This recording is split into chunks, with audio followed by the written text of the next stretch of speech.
来た来た、ドラレコ専用バッテリーが。隣の君は何だい？駐車監視を自動でキャンセルだと？やるね。ヒューズボックスから電源取り出し？何それ？やっと理想の駐車監視ができるわ。駐車監視モードを使っているのに車のバッテリーへダメージゼロって本当？そんなのあるわけ？あります。やあ皆さんこんにちは、七草です。今日の製品はこちら。皆さんドラレコの駐車監視機能使ってますか？使っている方は車のバッテリーへのダメージ気になりませんか？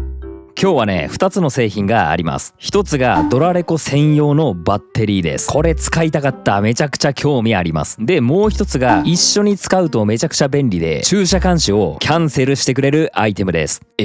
どうやって使うのって思いましたが、後で詳しくやっていきますね。まずは一つずつ見ていきましょう。ドライブレコーダーの駐車監視機能を車の補給バッテリーにダメージを与えずに使いたい方必見です。こちら iKeep の iCellというドライブレコーダー専用の駐車監視補助バッテリーです。うわ、めちゃくちゃ頼もしい。早速開封していきますが、現在iCellには2種類のバッテリーがあって比較表を作ったのでこちらに出しておきますが、今回レビューするのは B12AP というモデルです。こちら大容量モデルで電池タイプはリン酸鉄リチウムバッテリーです。このリン酸鉄リチウムは熱暴走や発火のリスクが極めて低く、釘を刺しても安定動作すると言われております。またリン酸鉄リチウムバッテリーはハイブリッド車の駆動用バッテリーとして実績があるので安心ですし、安全性が高く耐熱性耐衝撃性に優れていて長寿命なんです。充電時間は 0% から 100% までわずか約100分で満充電できます。これ急速充電性能が優れていて1分間の充電でドライブレコーダーが約20分から1時間駆動する分の電力を充電することができます。また1時間あたりの充電量が 80Wh 以上と最速クラスです。これは 4W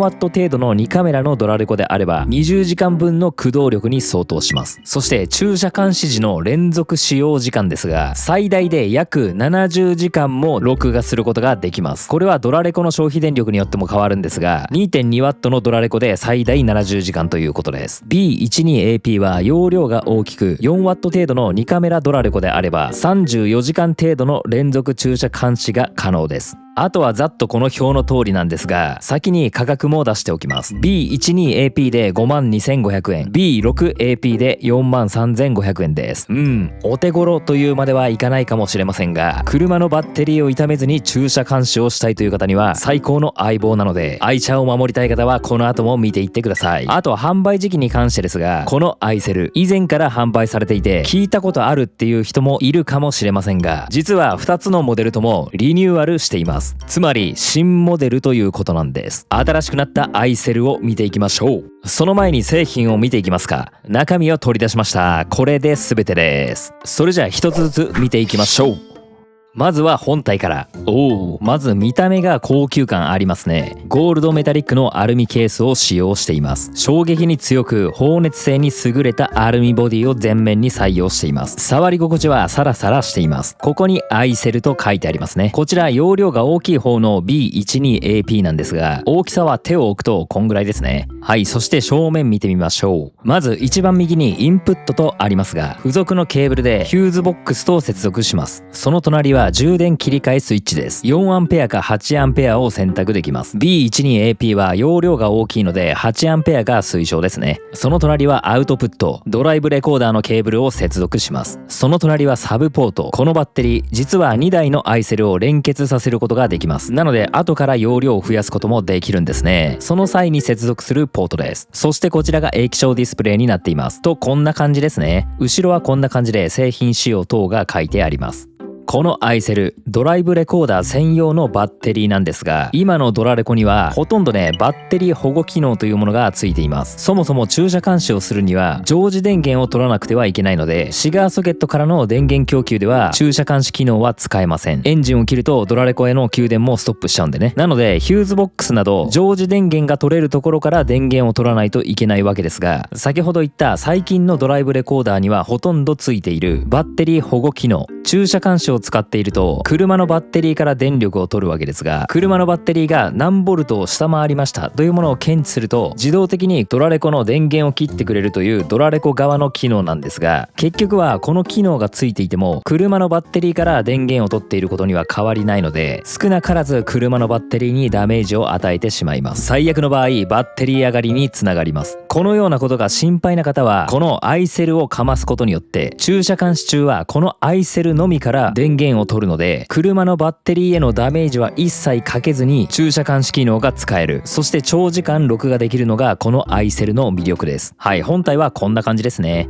続いてケーブルです。こちらはアイセルのアウトプットに接続するケーブルで、対向側はドラレコに接続します。ドラレコ側のケーブルがこんな風にちょん切られているケーブルなので、ギボシ加工などしてドラレコの駐車監視用のケーブルと接続する必要があります。この後実際にやってみますが、大変な方はプロに任せましょう。はい、もう一つのケーブルです。こちらはアイセルのインプット側に接続するケーブルです。対向側は車のヒューズボックスに接続します。赤がアクセサリー、黄色が常時電源になっています。これメーカーによって赤と黄色逆になっている場合があるので注意してください。常時電源だけギボシ加工されていました。あとグランドレスがアースは黒のケーブルです。はい、次ですが、ヒューズボックスから常時電源を取らなくてはいけないんですが、ここの常時電源だけは必ず付属のケーブルを使ってくださいということで、このようにね4種類のヒューズボックスの形に合わせた変換ケーブルが入っています。この中でヒューズボックスの形に合った1本だけを使ってください。これは車によって形が違います。ちなみに七草の車アウトランダー PHEV ではマイクロ2といったヒューズの形が使われていますので、こちらのケーブル、これを使うことになります。ヒューズボックスの 15A 以上の常時電源ヒューズに接続する必要があります。ケーブル自体に 20A のヒューズが刺さっています。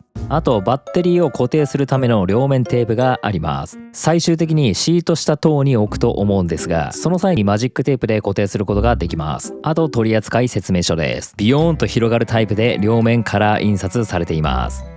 ちょっとね分かりやすいように配線のイメージを軽くここでやっていきます。これは2つ目のアイテムのアイゾーンを接続しない場合です。アイセルのみを接続する方法です。はい、ここに1つドラレコを用意しました。ドラレコ側で必要なのは駐車監視ケーブルです。駐車監視ケーブルはオプションであることが多いので、ない方は購入してください。今回使用するドラレコは 70 の 4K オムニ、こちらを使っていきます。このドラレコについてはこちらで詳しく説明していますので、興味のある方はご覧ください。概要欄にリンクを貼っておきます。で、アイセルのアウトプットに接続したケーブルにドラレコの駐車監視機能のケーブルを接続します。これ今ケーブルがむき出し同士なんで、ここを接続できるようにギボシ加工する必要はあります。接続は後でやりますので、アウトプット側のイメージはドラレコに駐車監視ケーブルをつないで、駐車監視ケーブルとアウトプット側から出ているケーブルをつなぎます。次、インプット側のイメージです。こっち側のケーブルはこういう感じになってますね。 VCC 常時電源は黄色で、最初からオスのギボシ加工がされていました。この常時電源に最初から付属されているご自身の車のヒューズの形状に合ったヒューズケーブルを接続します。アウトランダー PHEV はマイクロ2というヒューズの形です。ギボシ加工されているので接続するだけです。はい、しっかりと接続できました。あとアクセサリーなんですが、常時電源と同じようにヒューズケーブルを加工して接続しないといけません。ただアクセサリーの方は市販品のもので大丈夫ですということですので、市販のヒューズケーブルを使って常時電源と同じように加工してください。アースは車の金属むき出しの部分につなげてください。で、常時電源とアクセサリー電源はヒューズボックスに接続します。配線のイメージはこんな感じです。では続けてもう一つのアイテム見ていきます。こちらの製品はアイゾーンという製品です。これは先ほどのアイセルと組み合わせるととても便利で、 GPS で無駄な駐車監視を自動でキャンセルできるアイテムです。例えば駐車監視はしたいけど自宅のガレージに止める場合だったり、職場での駐車場は駐車監視しなくていいっていう場合がありますよね。その場合ドラレコの設定をいじって駐車監視を一旦オフにしたり、何らかの操作は必要だったんですが、このアイゾーンは位置を記録することで、その登録した場所に止めた場合は自動で駐車監視をキャンセルしてくれるアイテムなんです。なので GPS で登録した場所は駐車監視をしないので、余分なバッテリー消耗だったり録画データの容量を消費することがなくなります。自宅はいいけどショッピングモールに止めてる間は録画したいなとか、そういうことが自動でできます。はい、パッと全て取り出しました。こちらも簡単に見ていきましょう。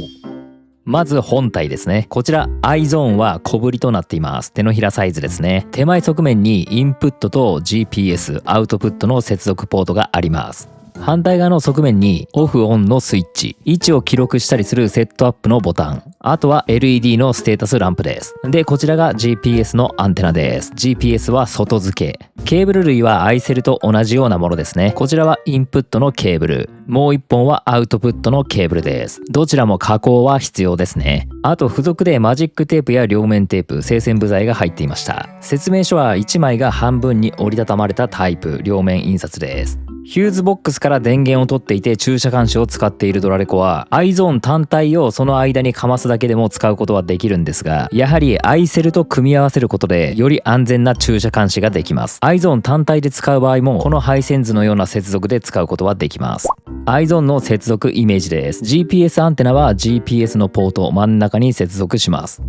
ここの接続なんかすごい緩い気がするな。しっかり刺さってる感覚があんまりないですね。ここの接続が緩いんで簡単に抜けちゃうね。なので GPS アンテナの自重は考えた方がいいかもしれません。はい、あとはアウトプットのケーブルとインプットのケーブルをつなぎます。iZone 単体だとこういうイメージですね。はい、ドラレコを持ってきました。ドラレコの駐車監視ケーブルと iZone のアウトプットケーブルを接続します。こっちです。あとはインプット側から出てるケーブルは車のヒューズボックスに接続します。これが iZone 単体で使う時のイメージです。はい、ではアイセルと iZone を組み合わせるイメージをやっていきます。これも非常に簡単で、先ほどのアイセルのアウトプットと今やった iZone のインプットのケーブルを接続するだけです。あとはアイセルのインプットのケーブルを車のヒューズボックスに接続すれば OK です。ドラレコから辿っていくと、ドラレコから iZone のアウトプット側に接続します。で、iZone のインプットからアイセルのアウトプットから出ているケーブルに接続します。で、アイセルのインプットから出ているケーブルを車のヒューズボックスに接続します。はい、今逆から辿りましたが、イメージはこんな感じです。では、ケーブル同士をつなげるのに加工が必要ですので、今からギボシ端子をつけるために加工をしていきます。この線同士をつなげるためです。これ今1本アースの端子がついていますが、ケーブル同士を接続するため切断します。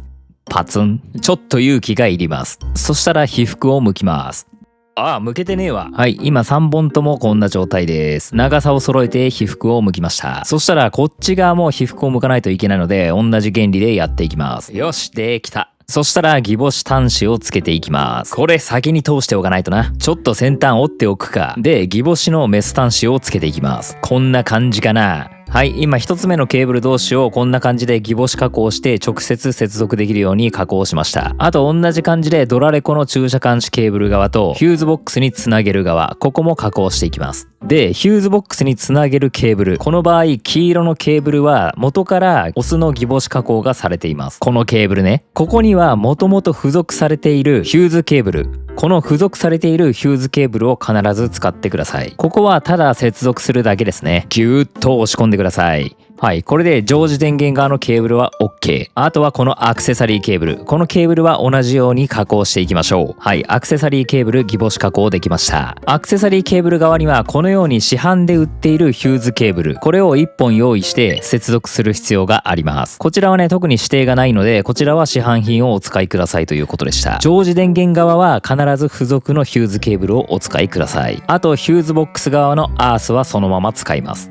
はい、全体的な接続図はこんな感じです。こちらがドラレコから来ている駐車監視ケーブル、iZone のアウトプットから来ているケーブルにギボシ加工してつなげております。そして iZone のインプットから来ているケーブルにアイセルのアウトプットから来ているケーブルを接続します。これも先ほどギボシ加工したやつです。そしてアイセルのインプットから出ているケーブルは車のヒューズボックスにつなげるわけなので、ヒューズケーブルが常時アクセサリーともつながれております。あとはアースケーブルです。という感じですね。それじゃあ車に行きましょうか。よーし、やっていくか。まずはヒューズボックスにたどり着くためにこの辺を外していきます。グローブボックスをまずは外しましょう。ちょっとだけ力入りました。内側にクイッとやります。反対側もクイッと。はい、グローブボックス外れたね。そしたらここに見えてるのがヒューズボックスなんですが、普段はね、このように蓋がしてあります。今回はたまたまカバーを外していたのでこのようになってます。次、ここを外していきます。ここはクリップで止まっているだけなんで引っ張るだけ。こんな感じで外れます。後ろはクリップいっぱい。次はこの横のものを外していきますか。この辺は結構こういうのを突っ込めばバリバリ剥がれていきます。このウェザーストリップを避ければこんな風に外れます。クリップは3箇所だね。そしたら足元行きまして、ここも外します。だいたいこの辺はクリップで止まっているだけなんで、ちょっと強めに引っ張れば外すことができます。ここのパーツも外していきます。この発煙筒の裏あたりに1個ね、手で回せるネジがあります。これを外します。こんな感じのネジです。ネジを外したら引っ張って外します。なんかここのクリップ硬かったな。はい、今こんな状況です。まだ外していきます。これからね、ネジを外していきます。1、2、3、4、5、6、7。はい、7つのネジを外しました。ネジなくすんじゃねえぞ。そしたらここが外れるわけなんですね。めっちゃ分解してる感が出てきました。はい、ここを外すとこの裏に ETC を搭載している人はここに ETC のケーブルもつながってます。これをこのまま負荷がかからないようにブラーンとしておいて作業を続けることもできるんですが、心配な方はここのケーブルも外しておきましょう。3本あって真ん中以外の両脇はめちゃくちゃ外しにくかったですね。右のコネクタ外す時に指怪我しました。なんか血まめになりましたね。この黒いケーブルつままないと外れないのでめちゃくちゃ外しにくかったです。このケーブル外さないまま端に置いといて放置でいいと思いました。はい、それではヒューズボックスからの電源取り出しを見ていきます。七草は以前からミラー型ドラレコの電源をここのヒューズボックスから取っていたので、今刺さっていない状態ですが、通常であればこのようにここに 15A の青いヒューズが刺さっています。これ現在システム停止、エンジンがかかっていない状態ですので、検電テスターが光るということは常時電源が来ているところです。今ヒューズはもう抜いていますが、まずは常時電源を取れる場所を確認します。今回の条件として常時電源は 15A 以上のヒューズの場所から取ってくださいということでしたので、常時電源が来ていてなおかつ 15A 以上、この場所を探して七草はハザードのヒューズから常時電源を取ることにしました。ここからかなり重要なことで、ヒューズを抜いたその奥には右と左ヒューズが刺さる場所があるんですが、その両方に検電テスターを当てて右左どっちが通電しているかを確認します。今これ右側に当ててますが光ってますね。こちら通電しています。今度は左側に当てます。はい、こちらはランプが光らないですね。もう一度右側に当てます。あ、光りましたね。この光っている方にヒューズケーブルのイン側を接続します。ここ間違えないようにしてください。このケーブルですとこの向きで挿すことになります。この向きを逆で挿してしまうと電流が逆向きに流れてしまってヒューズ切れの原因となります。向きは必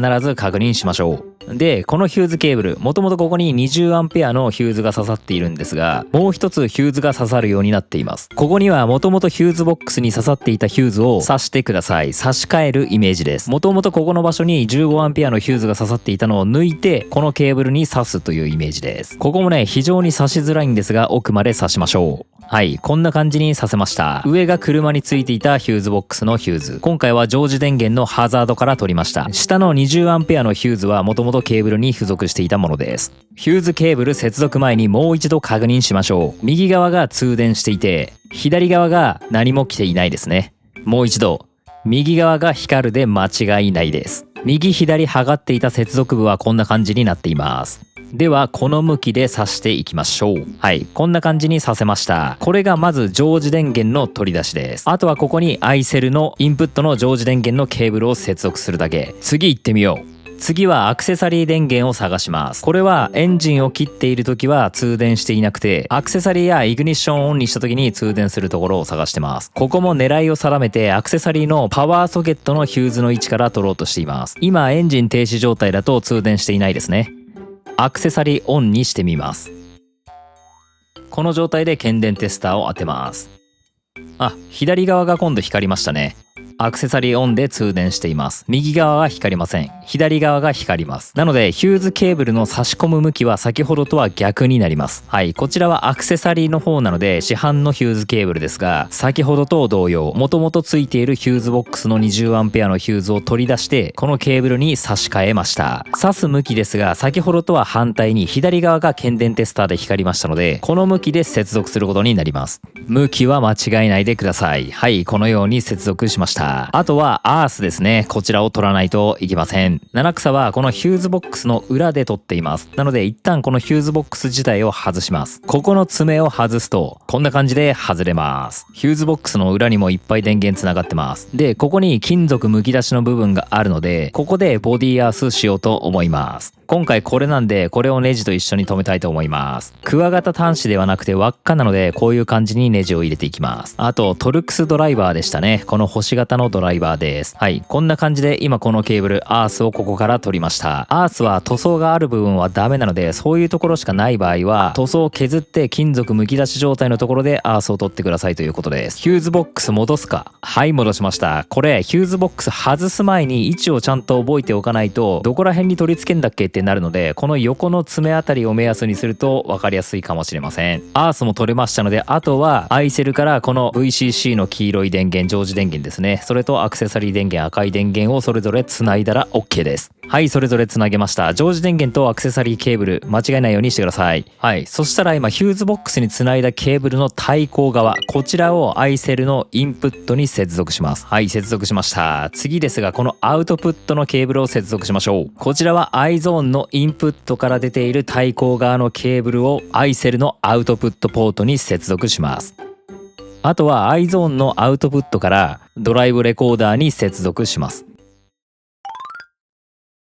はい、それでは接続が全て終わりましたので、ドラレコの電源を入れました。こちらは今車ではなくバッテリーアイセルから電源を取っている状態です。アイセルのパネルを見てみましょう。このパネルで状態がわかるんですが、まず一番上 VCC ですが、こちら車両からの入力電圧が表示されています。その隣のオンという表示は充電モードのオンオフ状態です。下に行きまして ACC、こちらは車両からのアクセサリー信号入力電圧です。で、その下がシステム温度です。で、一番下ですが、こちらはバッテリー残量です。右側の大きく書かれている今 14.4V という表示ですが、こちらは内蔵電池の電圧で、その下は車両からの入力電流値です。あと途中からこの LC というランプがつきましたが、こちらはローチャージモードでエンジンスタート時もしくは満充電に近づくと LC が表示されます。急速充電時には消えます。このアイセル B12AP は約100分で 0% から 100% まで充電することができます。そしてアイゾーン、こちらは GPS が受信できていれば真ん中のランプが緑点灯します。これまだ電源を入れただけです。この状態でシステム停止、エンジンを切るとこのアイセルの電気を使って駐車監視モードに入ります。ではシステム停止します。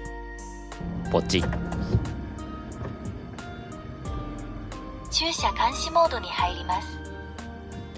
はい、今駐車監視モードに入りました。このドライブレコーダーは駐車監視中はタイムラプス録画です。コマ送りのようなモードで録画します。車のエンジンを切ってから30秒ぐらいするとアイセルのランプもアイゾーンのランプも消灯します。エンジン停止中は2つともランプが消灯して、エンジン停止中は車のバッテリーからアイセルへ充電するということはないので、車のバッテリーを傷めず、このアイセルのバッテリーでドラレコが動くという形です。なるほど、分かってきたぞ。ちょっとこれ駐車監視中なのかわからないので、ドアをバーンと閉めて衝撃検知が作動するのかを見てみます。ではドアを閉めます。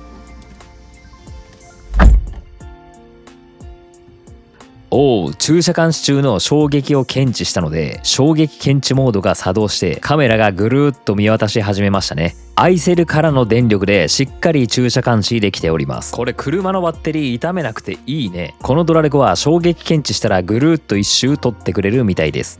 今度はツンツンしてみるか。やっぱり衝撃検知で動き始めましたね。このように今駐車監視モードを使っていますが、車自体のバッテリーには一切負荷がかからないので安心して駐車監視使えますね。はい、駐車監視中はランプは消えています。この状態でしっかり駐車監視使えています。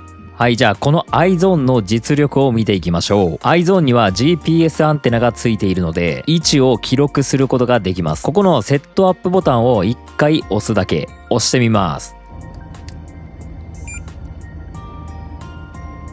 ピッとなって青点灯に変わりました。これで現在の車の位置を記録しましたので、このエリアにいる時は駐車監視を自動でキャンセルしてくれるというアイテムです。先ほども言いましたが、ガレージだったり職場の駐車場、どこでもいいんですが、この場所は駐車監視しなくていいよってところはポチッと記録しておくだけで iZone がその場所を覚えてくれますので、その都度駐車監視モードを1回キャンセルとかめんどくさい操作をしなくて済むというアイテムですね。週に1回しか車を使わない方とかは6日間とか自宅に止めておくわけですよ。その間駐車監視がオンになっていたらさすがにバッテリー持たないですよね。なのでそういう方はご自宅を登録しておくとかしておけば、いざ出かけた時に自宅以外の場所で駐車監視をしてくれるとかね、そういう使い方もできます。で、この iZone 最大で50箇所地点登録することができます。めちゃくちゃ多いよね。ただキャンセル箇所なんでそんなにいらないか。はい、ちょっと試してみますか。今この場所を地点登録しましたのでシステムオフにします。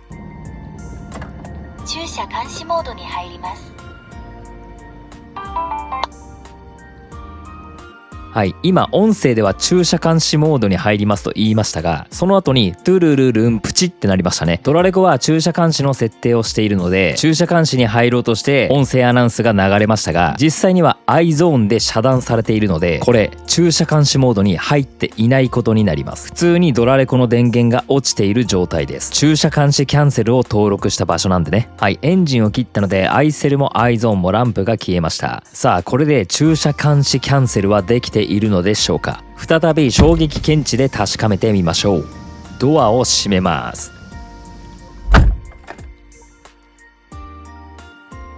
駐車監視の衝撃検知作動しないですね。先ほどは衝撃を検知して赤く光って作動し始めましたが、これだけ直接衝撃を与えてみても、念のためもっと強く衝撃を与えてみても、駐車監視の衝撃検知作動しません。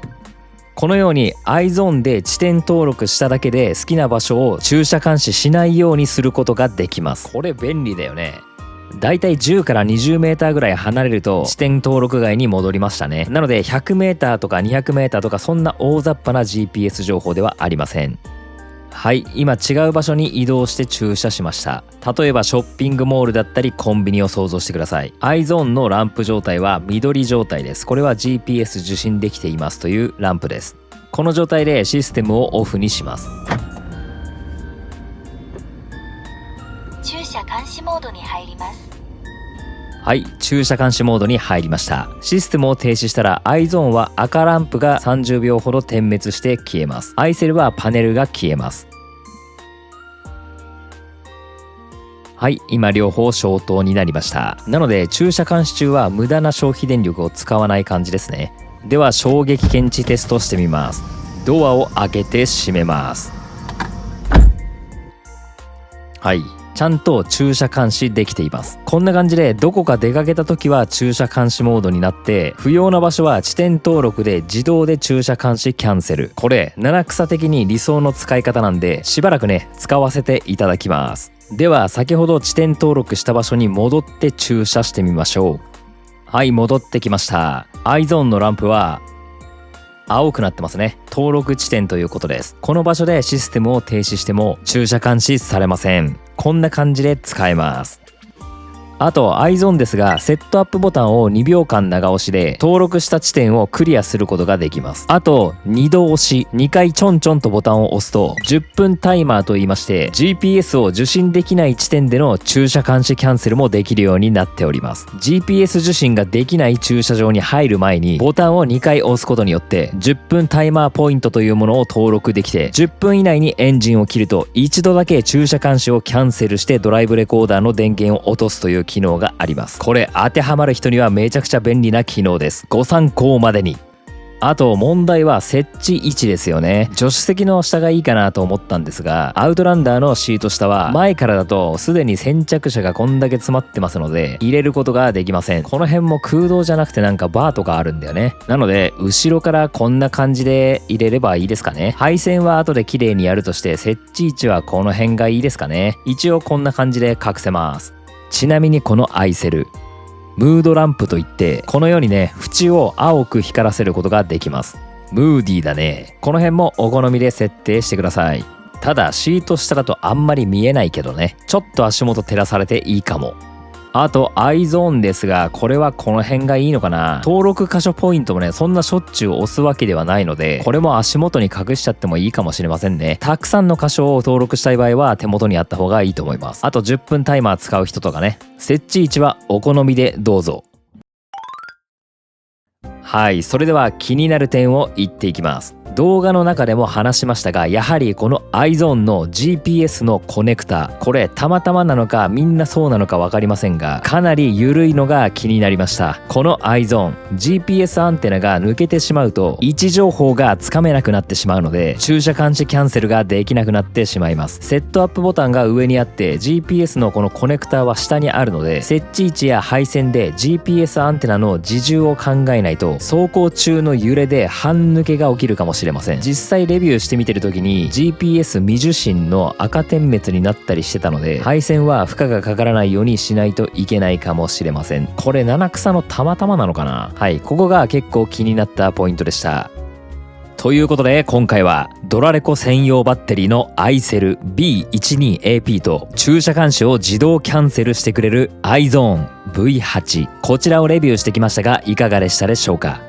これを設置しておけばドラレコの駐車監視での車のバッテリー上がりはなくなります。駐車監視を安全に行うにはこのようなアイテムを取り入れることがベストな選択だと思いました。車のバッテリーには一切ダメージを与えないので、これで思う存分駐車監視ができます。夜もぐっすり眠れます。個人差はあります。それに加えて駐車監視をキャンセルできる GPS アイテム、これを組み合わせることでバッテリーを長く持たせて不要な録画をキャンセルできるので、理想の駐車監視ができるのではないでしょうか。この製品が気になった方は概要欄にリンクを貼っておきますので、ぜひチェックしてみてください。このチャンネルではアウトランダー PHEV のオーナーが車で使えるアイテムなど自由気ままにレビューしています。よろしければこの動画の評価とチャンネル登録よろしくお願いします。またいいアイテムと出会えたのでしばらく使っていきます。